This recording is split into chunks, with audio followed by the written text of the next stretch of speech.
It's a really long story. I started as an actor, and then they had the actors' strike in '81, and then I decided to produce. So I produced a couple of plays, a couple of TV shows, and then I decided to go, actually then I became an effects man, then a prop master, because I liked working with the actors and weapons and explosives. But then my family was growing up around me, and the film industry is not really the best place to actually be with a family if you love your family, because you're never around. So I went to look for a normal job. What we call a normal job is anything outside the industry. And I wasn't qualified to do anything, which is important for you guys to understand, because it's because of that point that I had no education. It hit me in the face when I was 40 years old, and at that point I said, oh my God, I really have no backup. So I decided to go into product integration, which is pretty much the same thing as props, except corporate companies pay you.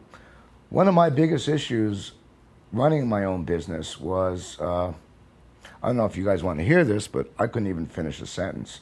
I didn't know where a period went. I didn't know where a comma meant. I still don't. Fortunately, I got people now to put my periods and my commas in, but I didn't know how to do that. I've never felt so ignorant in my life. As a matter of fact, one of the studios actually commented about one of my letters, how ignorant it sounded.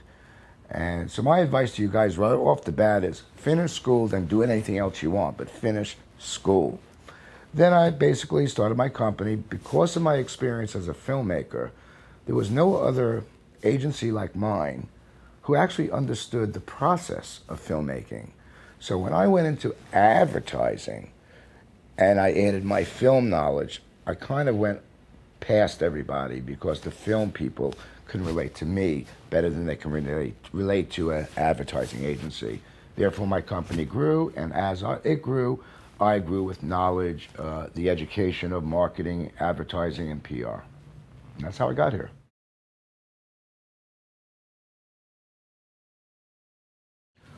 Feature This is a branded entertainment company. That's a name that was only established over the last 5 years. We used to be called product placement agencies. Even though film was doing product placement, it didn't have a name. In 1981, we gave it a name. A couple of agencies popped up. They were the only agencies around. So they got all the business. Coke, Pepsi, all these people zoomed in on movies. Ford, Chevy zoomed in on the movies. And then more and more agencies got together. And it was about when, I think, Minority Report, when that movie came out, there was a thing on the news about bringing in $25 million in product integration. And that was just the beginning. But because of that, Madison Avenue started to look at product placement a little bit more seriously. It was no longer a joke. But of course, they had to come up with their own name, which is product integration. So product integration and product placement is pretty much the same thing. I now define it as product placement is simply barter. I'll lend you my drum sets over here. You bring them back at the end of the show. Product integration is, I'll lend you my drum sets, I'll give you $10,000, I want to be in your movie. So product integration I call an exposure that is strategically planned for and is paid for. And Feature This does that, works in movies, televisions, events, Emmys, Oscars, Montel Williams Show, Ellen Show, Rachel Ray Show, you name it, we're on it. I think we've done over 5,000 productions since we started.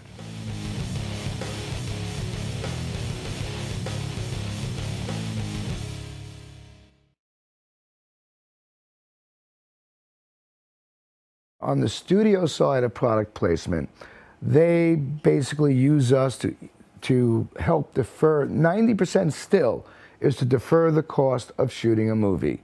And it's as simple as, if we provide them with coffee for the crew, just coffee, but they have 500 people in their crew, and they're shooting for 20 weeks, that little coffee bill will add up to somewhere between $4,000 and $6,000.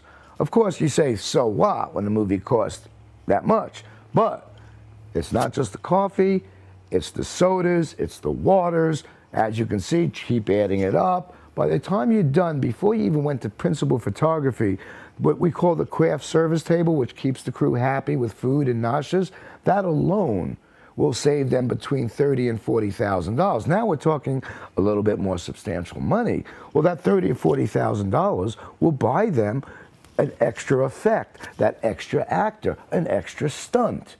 But that was just the craft service table. Then there's the locations where we save them. When we do a product placement, let's say Popeye's Chicken and Biscuits, love that chicken, which is my client, coincidentally. And when you go, we waive the fee from Popeye's Chicken, and therefore they can shoot in the store for free. We also throw in a meal, so they get to feed the crew, and they get to work in the restaurant at no cost. This could save production anywhere between $5,000 and $25,000. If they need the store for 3 days, just you can picture renting a store, closing a store down for 3 days, the revenue they lost, they're going to ask for that money. But the corporate brand knows the value of product integration, so therefore they'll waive all fees as long as we shoot their name and logo for the movie. Our biggest Popeyes exposure, of course, was Little Nicky with Adam Sandler.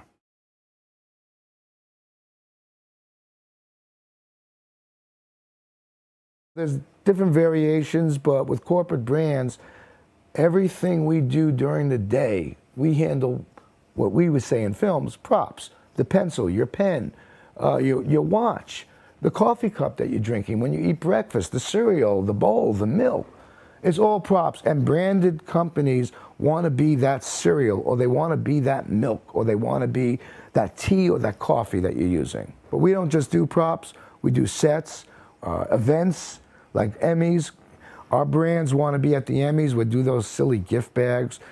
So what we do with branded entertainment, and that's why it's now branded entertainment, because it's not just for movies, it's not just for television, it's for everything, including concerts now are doing product placement. You know, the last Ludacris concert was loaded with branded entertainment.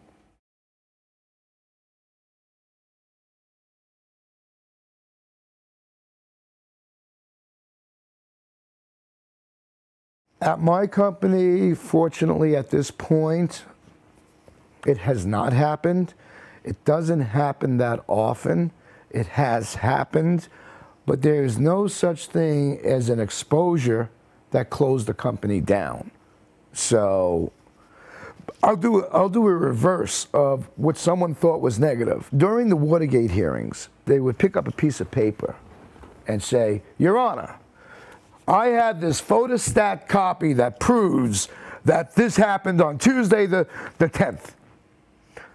Well, there was a company called Photostat.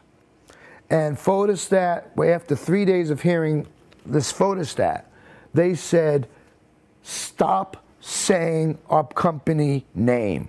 If you say our company name one more time, we will sue you. Now, this is the news. And so the state was concerned because they are talking about not a product, but a company name, which was Photostat. So the next day they went into the courtroom and they said, Your Honor, I have the Xerox copy that states, well, we all know who Xerox is. How many of you people know who Photostat is? You don't, do you? The older teachers do, but you don't. They got so concerned that it was a negative exposure for them, they changed their name to iTech.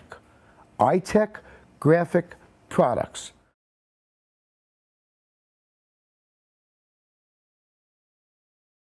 I would have to say sometimes every week, every day, every month, there's some success levels for some brand.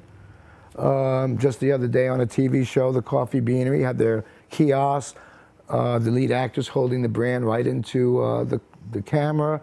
That's a real home run.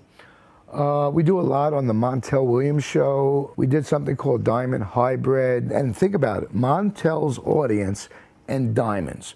What association could be there? Surprise, surprise. He had 77,000 hits on his website in 10 minutes, it crashed its site. I would call that a success.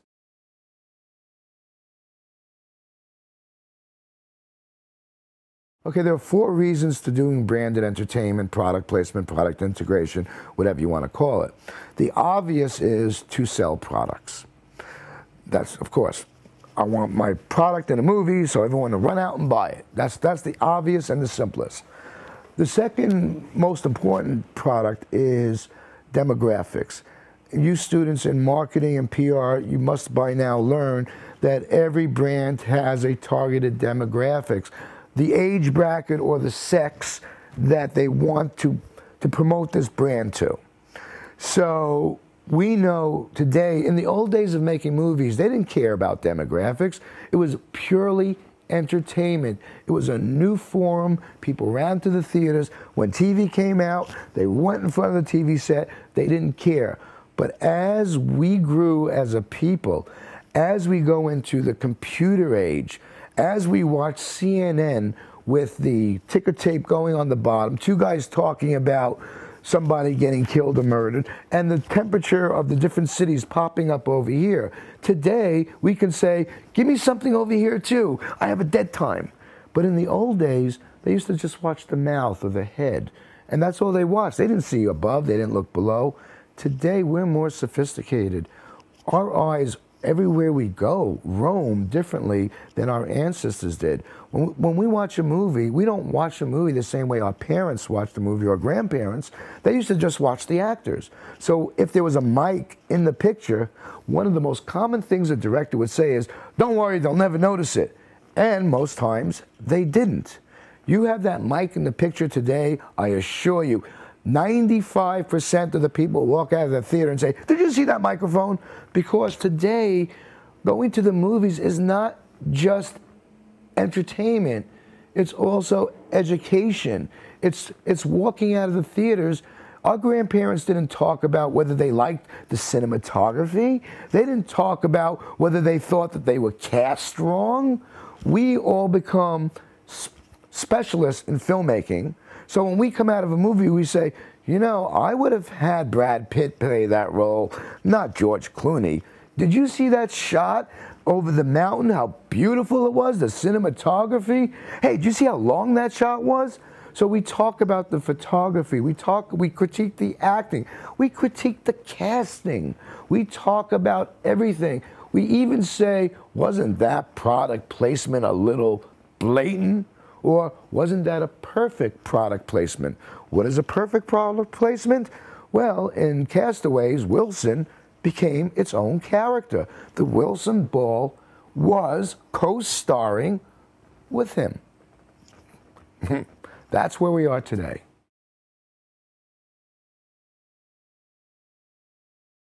The biggest challenge is coming up with new and different promotions to swoo the industry, to prevent the brand from spending billions of dollars, and to say, instead of giving you $1 million, what we'd like to do is a great promotion.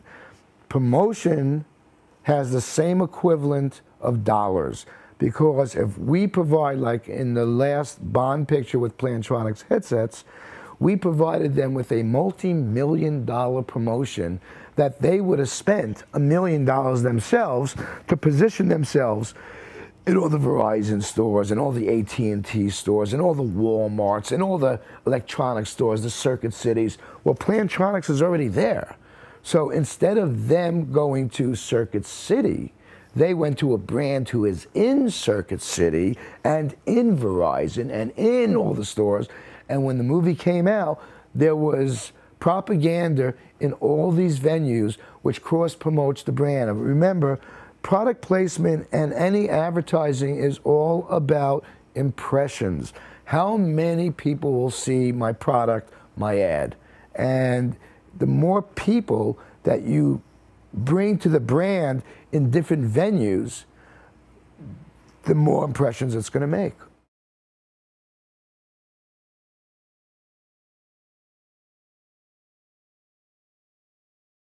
I have to censor my New York right now.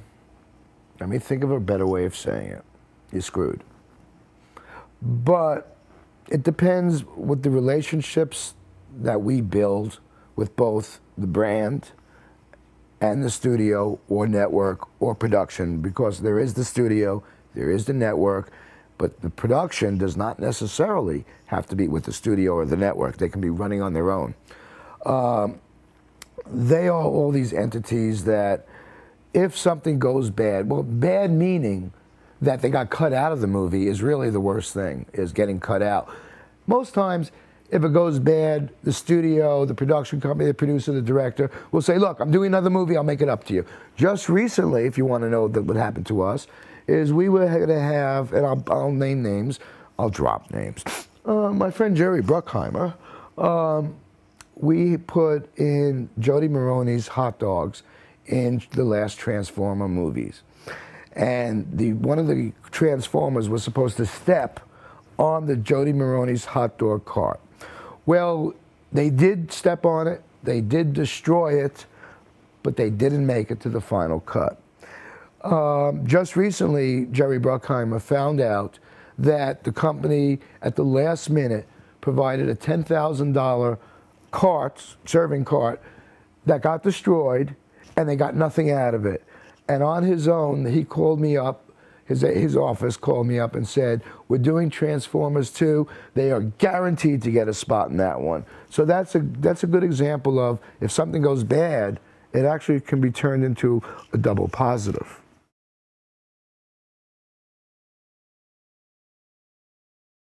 We estimate, I cannot even give you a number for television, because if we include pilots, if we include industrials, if we include commercials, you know, I don't know what that figure would be. I could tell you that we usually are working on 90% of what you're watching on television, including cable. On all 120 stations, we're probably working on 100 of them. The 20 that we're not working on is either the Dodger game or the sports game, or, oh, I stand corrected. We did some product placement in the stadium now. Oops. I don't know. I do know, I think we hit over 6,000 features this year.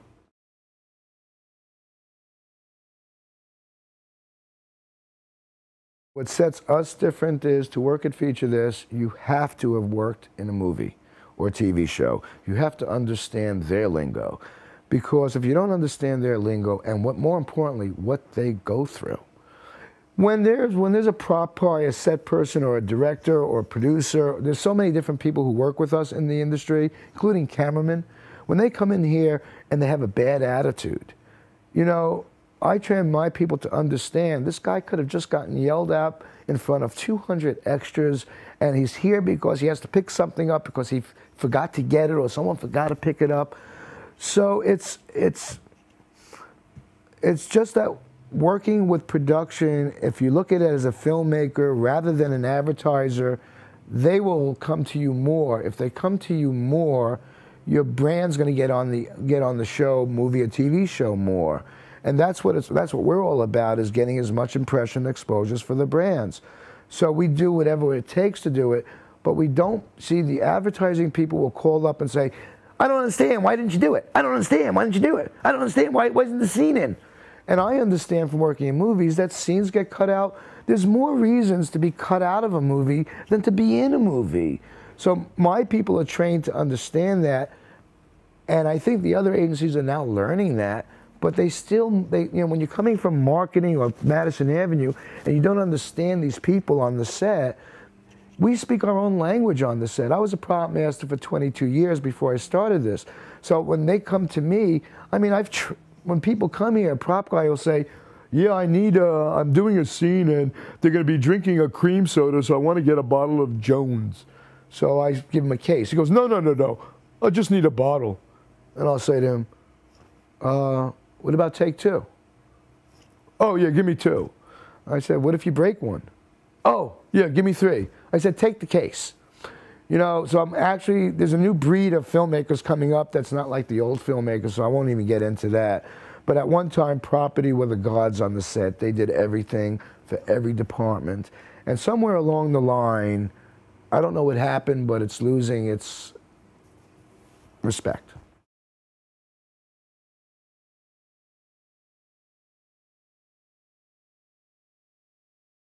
The only part that comes easy to me is associating the script with the brand.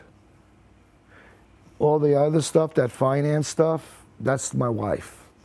You know, I still, again, guys, in school, this is why, had I known, I mean, I didn't even know schools like you guys existed, because I grew up in the South Bronx, you know, and we're not really educated as well as other people.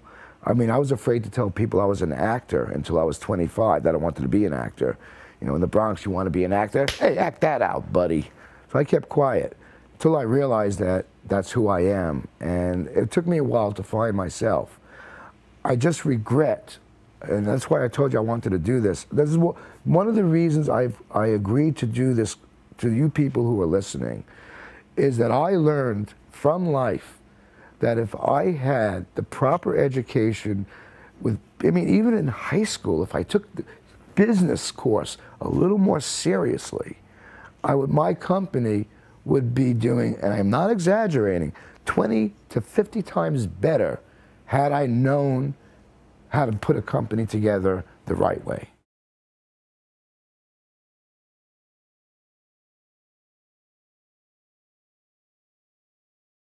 As you get older, you start to realize, and that's a very good question, as you get older, you start to realize how valuable time really is. And most of you kids don't even look beyond the next year, but as you get older, you start to realize that time is not on your side. And a company is a child. It's everything you got. It's everything you put your heart in. It's do you pay your employees or do you pay your electric bill? You pay your employees. Are you going to be without a car? Or are you going to get a service for your company that you're desperately needing? Well, you better just start walking, because your company is your baby. And everything that deals with your company, here's a good example. I just came from the hospital to come do this interview. But this is a typical example of how I couldn't go home, and I came here to do this for you guys, A, because I wanted to, B, because I hope it does you some good. But this is a typical example of someone who runs any business. And please don't get discouraged if you don't make money in your first year. You're not a failure. If you're still in business after the first year, believe me, you've already outdid 50% of the new companies that started up that year. Trust me. If you're still in business in 3 years, you've already outdid 80% of the companies that started the time you did.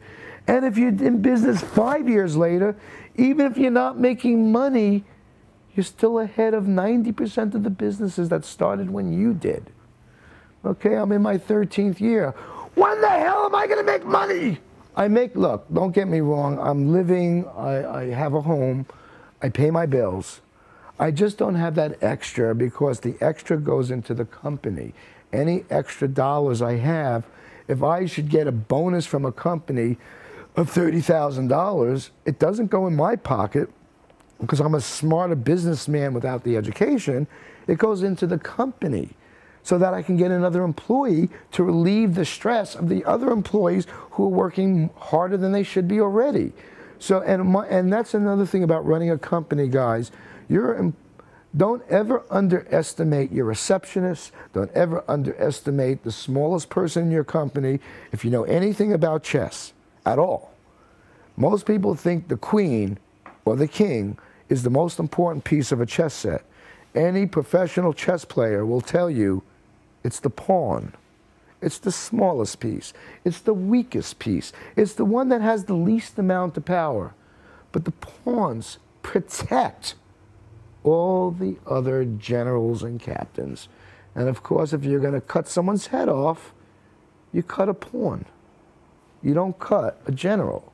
So your pawns in your company are the first ones to go, but they're also the first ones to be hired, because they're the ones who do the jobs that nobody else wants to do. That receptionist who's picking up that phone every day, trust me, she is your most important employee. She's the one that can set the tone for that person calling, whether they're going to buy from you, whether they're going to pull out of your company. I found that working with the receptionist is a lot better than working with the president if I want to get something out of a company. So there's a little bit of advice for you guys.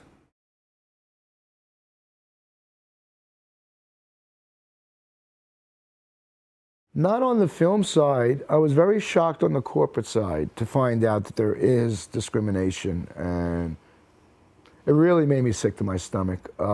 There's several times a client asked if the actor was an African American, and I would say, why? And they would say, well, we don't want to cater to those people. I canceled that contract right then and there. When another company, a resort, said, I said, Ellen DeGeneres is going to be in the movie looking to go to a couple's place to look for a man because she just lost her boyfriend. And the resort said, but isn't Ellen gay? I said, her character is heterosexual. Her character loses her boyfriend and she wants to go to your resort to find a man. But isn't she gay? I said, I don't see what that has to do with anything. And they said, well, we don't want to send a message out to the gay community that they're welcome in our resort. As a matter of fact, Jay, if there are any of your films that have any gays, that have anything to do with gays, just let you know, we don't want to be involved. So yeah, unfortunately, and I hope everyone in this class or anyone that watches this video will always stand up for everyone's rights, no matter what color or whatever sexual preference they have. And that's my PSA for you.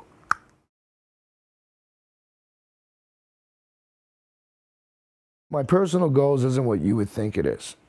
It's not to make a lot of money. It's not to have this company be the #1 in the world. It's actually just the opposite. My goal is to not do anything. That's really my goal. My wife and I are actually looking at property, and I am not kidding when I tell you this, in Death Valley. Because we figure that very few people will come to visit us when we're in Death Valley. The prices are good because no one wants to live in Death Valley. Population, I think 86.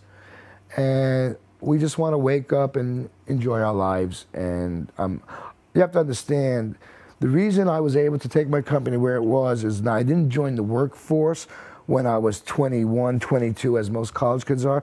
I've been in the workforce since I was 10, full time.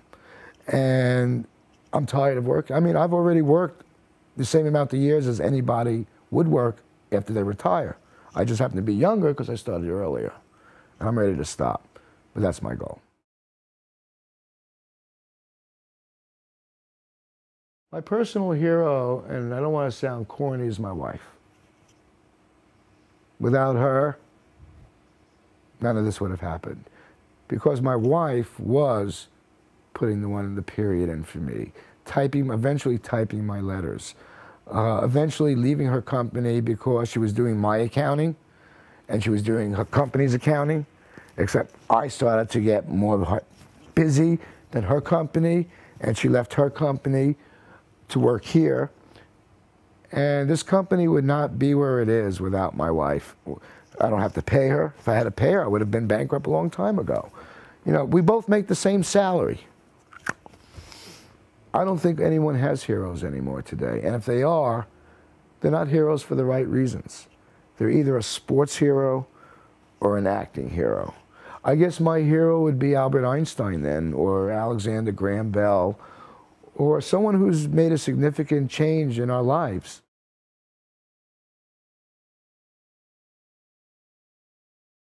I like to do photography in my spare time. I still like to create things, get images. I always have images in my head. Or I think about great ideas for shows. Like one of my biggest things right now is educating the kids today over the actors of yesterday, because I'm finding out that the kids don't even know who James Cagney is. They don't know who Peter Lorre is. They don't know who Vincent Price is. I actually asked this girl after she said no to all these. I said, well, I said, for $5, you tell me who Bob Hope is. And she said, that's easy. That's an airport in Burbank.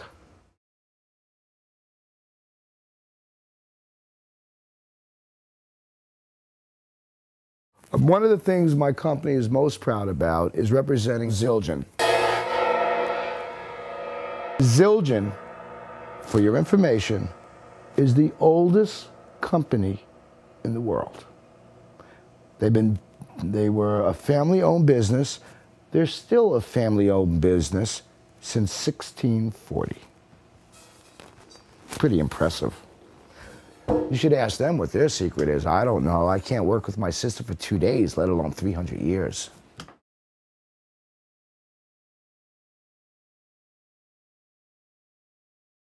My greatest accomplishment that I've had recently is actually something that, as you're recording me right now, is actually happening in New York.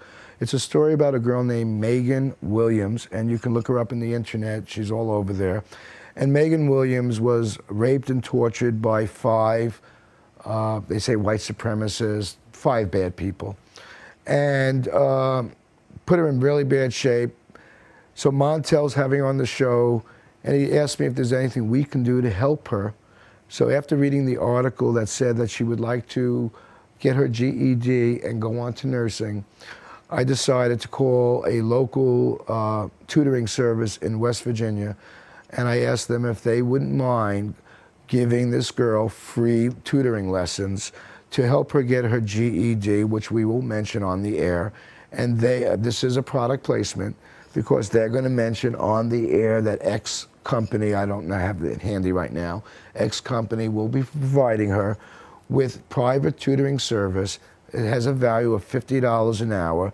They figure that she'll probably need 2 lessons a week for about 6 months. So that's going to add up to quite a bit. We're looking at maybe $4,000 or $5,000.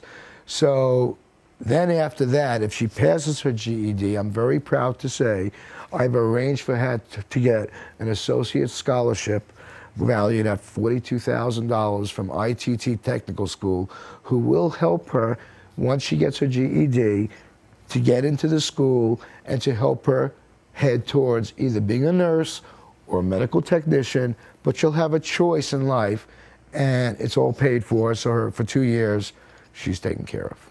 And I think helping people and doing product placement simultaneously is really magical.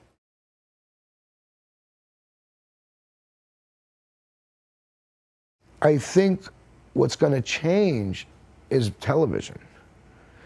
Television and the internet will merge. They will be one. If you go to CBS.com, they're playing all their CBS shows, and which is one of the issues on the strike right now. The writers are saying, if you're getting money from targets to show Jericho on CBS, which they do a commercial for targets, then we should get a piece of that too. It's our work that you're showing. And that's one of the issues that they're dealing with right now. So it's all, it's all relative.